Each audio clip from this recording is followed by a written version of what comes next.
Hello mga kabisiman. So ito ang wiring connection ng conventional manual coil point. So makikita natin yan sa likod. Yan. So may lead, NO, C, R1, R2. So ibig sabihin yan, common resistor 1, resistor 2. Ito namang NO, normally open. So ang tamang pag-connect ng wire nito ay yung NO, yun ang positive, yung R1 naman ay negative. So kapag nilagay natin yan sa C, kahit anong cable yan, hindi mag-alarm yung panel.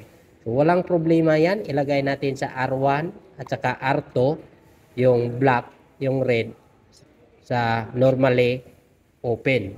So, ganyan ang wiring connection sa ganitong manual coil point or break glass. Okay? Kung may idea din kayo sa mga fire alarm system, paki-share naman sa comment section. Okay? Bye-bye mga kabisimay.